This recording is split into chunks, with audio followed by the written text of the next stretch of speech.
Organized private sector worries over 70,000 naira wage, lists conditions for payment. NDLEA intercepts 9.8 billion naira worth of fresh codeine shipments from India. Banks, airlines, media outlets hit by global outage linked to Windows PC. And on the international scene, Kenya's President Ruto to address nation on Friday. A very good afternoon and welcome to the news update on Trust Television. My name is Sakir Ibrahim. And now the stories in full. The organized private sector of Nigeria has expressed concern over its ability to pay the 70,000 naira newly approved minimum wage, saying private organizations are overburdened by high cost of production. The Director General, Nigeria Employers Consultative Association, Adewale Smart Oyerinde, who spoke on behalf of the body, however, commended the federal government over the approval of the new minimum wage, urging it to put in place reforms that would strengthen private sector to be able to pay. The NECA DG noted that during the consultations with National Minimum Wage Committee, the OPS expressed concerns about its ability to pay the 62,000 naira recommended by the tripartite committee. He pleaded with the federal government to reverse the increase in electricity tariffs, ensure CBN redemption of all outstanding forwards for companies in the productive sector, put a freeze on introduction of new taxes and levies on businesses for the next 5 years, and provide a duty exemption on imported conversion kits and government subsidy on procurement of same. Also, the Rivers State Governor, Siminala Fubara, has firmly denied reports suggesting that the proposed to pay a minimum wage of 80,000 naira to workers in the state and local government areas. The clarification comes in response to widespread online reports claiming that the governor had promised to implement the said wage increase. In a statement issued on Friday, the Chief Press Secretary to Governor Fubara, Nelson Chukwudi, described the circulating reports as unverified and baseless. He urged the public to disregard the misinformation and rely on verified communications from the governor's office. And the rising cost of living is creating excruciating hardships on the lives of retirees who retired from Kaduna State government after 35 years of service. The retirees who staged a peaceful protest in Kaduna lamented that living without pension and other entitlements after living service for years has been a difficult one, especially amidst the present rising cost of living. Trust TV's Bello Musa has more on the story. They are retirees who have worked under the Kaduna State government in different capacities. According to them, despite successful retirement from the state civil service under the contributory pension scheme, they are yet to get their entitlements and other benefits. If government cannot pay us, then they should bring out either 4 or 5 billion and make it a special allocation that retirees who have not accessed their RSA should go for loan either of 500,000, 1 million, depending on what you have saved. That one will bring a form of palliative to our people. Does it mean that it is a crime to serve your state and retire? Does it mean this is how we are going to die? We need our money. It's high time the government look at our plight and pay us our money. It's high time. At least you have been working, and after retiring, I have retired for more than 4.5 years now, but nothing. There are some of our colleagues that are even more than that, nothing. They say prices of foodstuffs has skyrocketed in the market and they are living without income to cater for their families. It's only by the grace of God and well wishes. That's how we are surviving. And the little farming we are embarking on, that is how we are surviving. The worst thing is that even when government is saying that they are giving palliatives, they never remember us. They have never remembered us any time. They will just be saying it in the media and we'll just be hearing. But no sign of anything. We are just suffering. It is God that is sustaining us.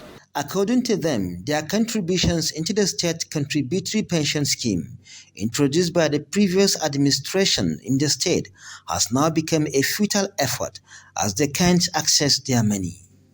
And let me go ahead to say that we want Kaduna State to come out of this very contributory system. It is not a system that was created to help the average poor man.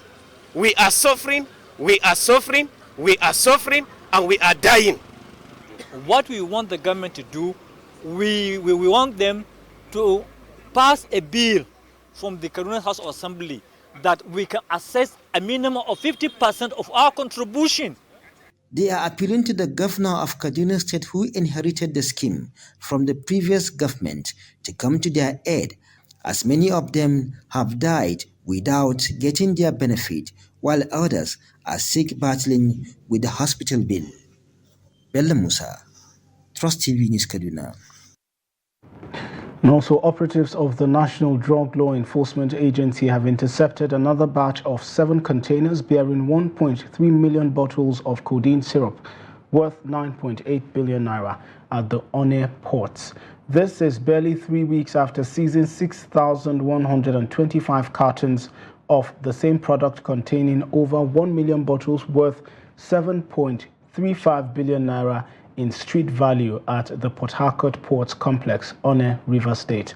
The latest seizure, made on Thursday, is the 4th and last set of such consignments that have been under the watch list of the agency's Maritime Special Operations Unit targeting team, which worked in partnership with the Port Harcourt Ports Command of the agency and other security agencies.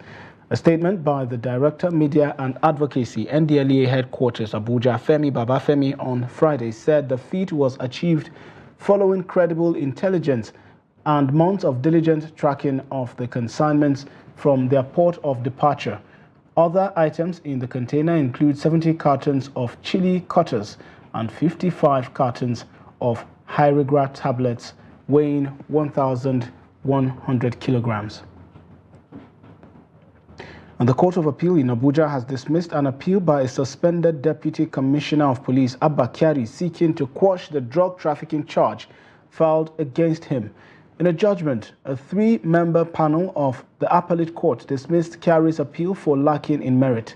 Justice Adebukola Banjoko, who read the lead judgment, held that there was no reason to tamper with the findings and conclusions reached by the trial court on March 22nd, 2023.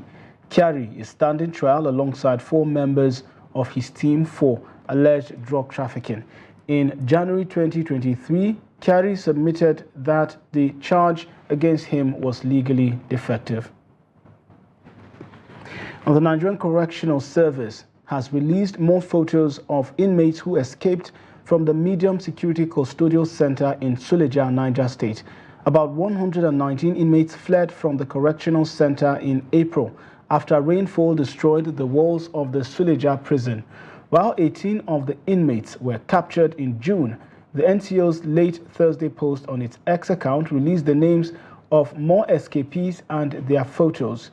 NCOS urged the public to report security agencies if they see any of the escapees. In the wake of the prison break, the Deputy Superintendent of Corrections Command Public Relations Officer, FCT Command, Adamu Duza, said mechanisms have been put in place to recapture the escapees, saying 13 of them had been retaken into custody.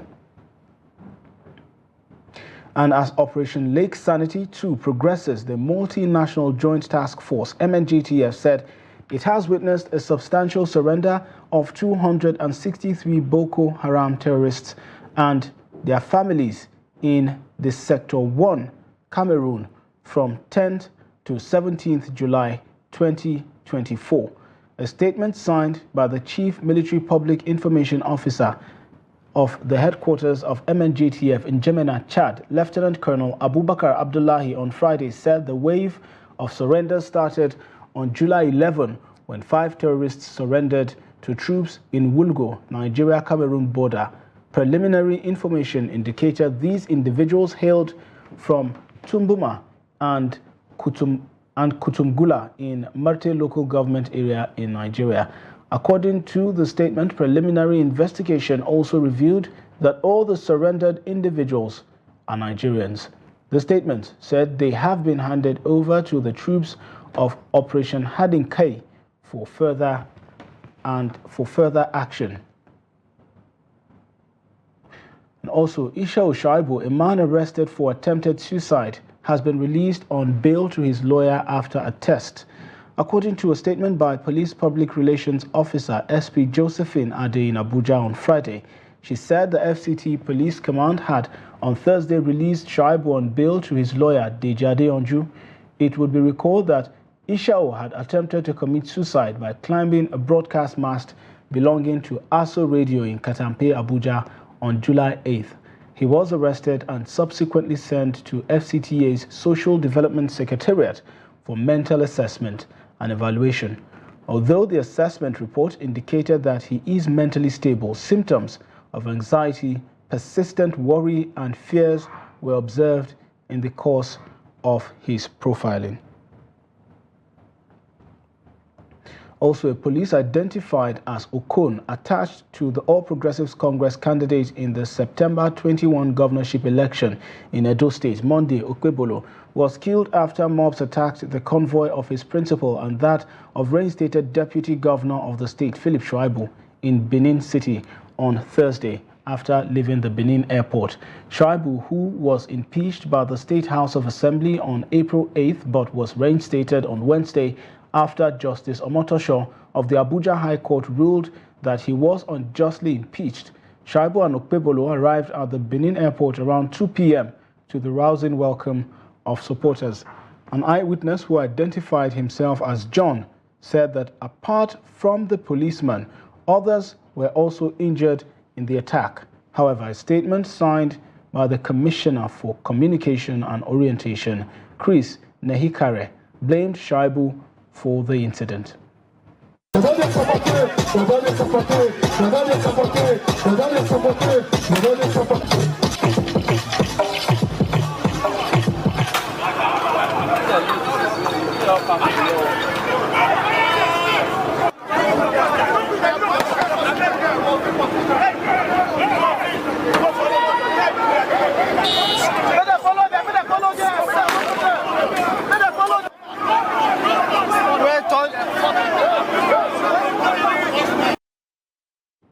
You're watching the news update on Trust Television. Coming up shortly, we take a look at metal scrap operators report surge in demand as multinationals open recycling plants. This and of course other stories after the break. Join us again. Thanks for staying with the news update on Trust Television. Now a recap of our top stories again. Organized private sector worries over 70,000 naira wage, lists conditions for payment. And NDLEA intercepts 9.8 billion naira worth of fresh codeine shipment from India. Moving on now to other stories. Major part of Mushin-Olosha Road in Lagos State has deteriorated significantly, making navigation a big challenge for motorists. Also, commercial drivers and business operators are urging the local government to address the necessary repairs as the road condition is severely impacting on their business operation. Trust TV's Victoria Tokolo brings the report. Mushin-Olosha Road in Lagos State, which was repaired a few weeks before the 2023 general election, is now in a severely deteriorated condition. The bad part of the road is making navigation very difficult for motorists. Mushin-Olosha Road is a crucial route that connects so many areas in the state. According to residents and business operators, the poor road condition is due to the use of substandard materials in the construction. 4 to 6 months now, and it gets destroyed every day by day. Our government are not trying at all. They are really suffering our drivers from the bad roads. They are not prospecting our road. It's very, very bad. At least during weekend, the drivers do suffer a lot. They do suffer a lot. Even though most of them might just stop work that they are not working again. due to bad road. It's about a lot of roads that have been constructed in Lagos State by using artificial materials to construct the road. If they said they construct the road today, less than 1 year, it will be better road to get back again. This is seeing this road in this position. The way that makes this thing to happen like this is that the quality of materials used on that road is not quality. Commercial drivers also speak on the negative effects of the road to their transport business. The road has been really bad. Since last year, we have been suffering on this road, most especially at Olosha there.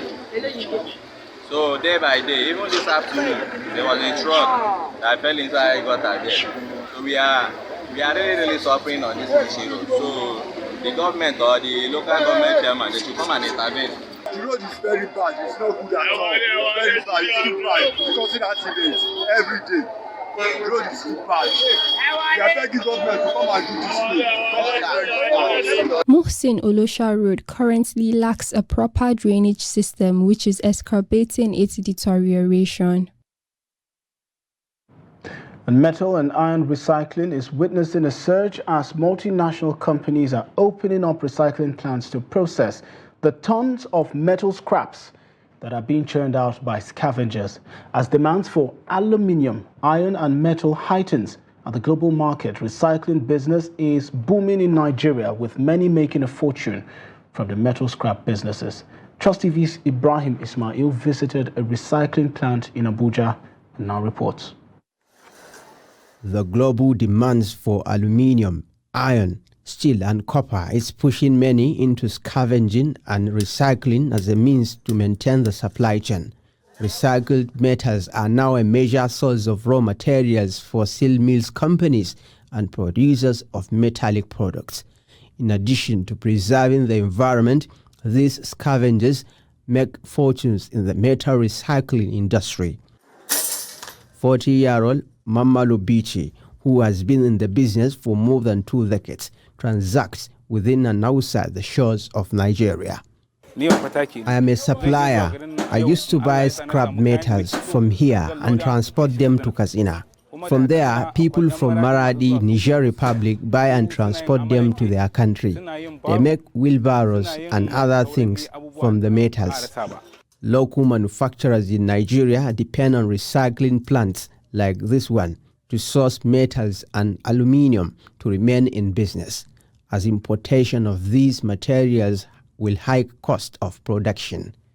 The scrap metals are used for different purposes. They are being transported to companies where they are being melted and processed into other products like bars and panels used in welding and other constructions. Aluminium materials are recycled into aluminium zinc for roofing houses, while others use it to create cooking pots, among others.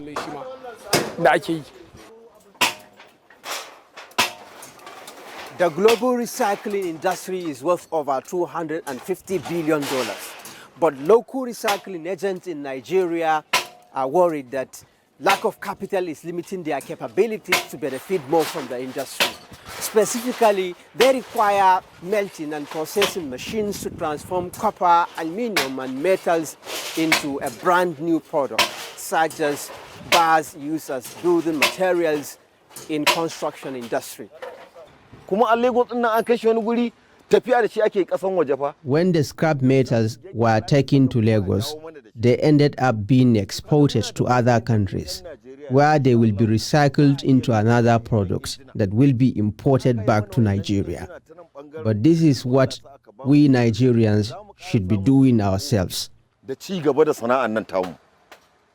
the right machinery, those machines can help boost our job. We can melt and recycle the metals into new products, which people can buy here. However, most of the recycling plants supply the metals to foreigners for export to other countries, while little is processed in Nigeria. Ibrahim Ismail, Trust TV News, Abuja. And in business, a global information technology IT cyber outage has affected the operations of banks and airline operators globally. The outage affected airline operations in countries like Singapore, the United States, and Australia. The IT outage began in the early hours of Friday. IT giant Microsoft confirmed it was investigating an issue with its 365 apps and operating systems. According to a status page on its website, Microsoft said it had recovered some services while warning that the issue was ongoing and users should expect service degradation. The outage has been blamed by some experts on social media on an update to the CrowdStrike security software, causing an issue with Windows software.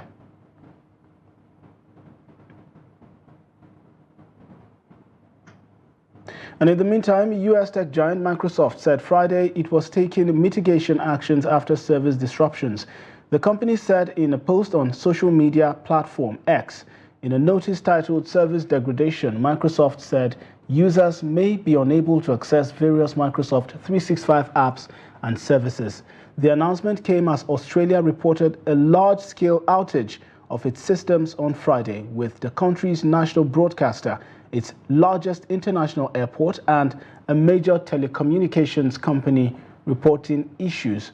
Australia's National Cybersecurity Coordinator said the large-scale technical outage was caused by an issue with a third-party software platform. Microsoft said access was limited as some users were only able to access Microsoft 365 in read-only mode while it works to fix the problem.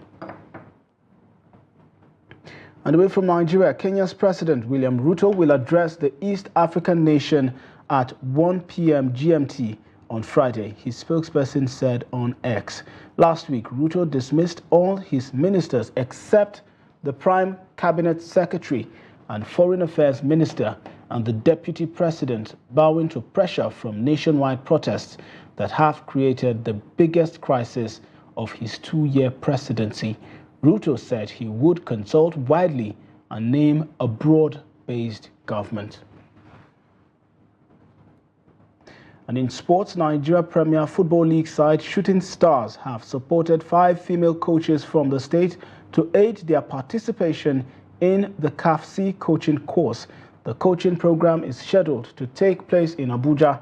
The chairman of the Ibadan Warlords, Babatunde Akoro, pointed that the gesture is aimed to ensuring the coaches have a hitch-free program. The program will run from Thursday, July 15th to Thursday, July 25th. And that wraps up the news update at this hour. Do not forget to follow us across all of our social platforms and catch our live stream on YouTube for more news, programs, and documentaries. My name is Sagir Ibrahim. Thanks for watching.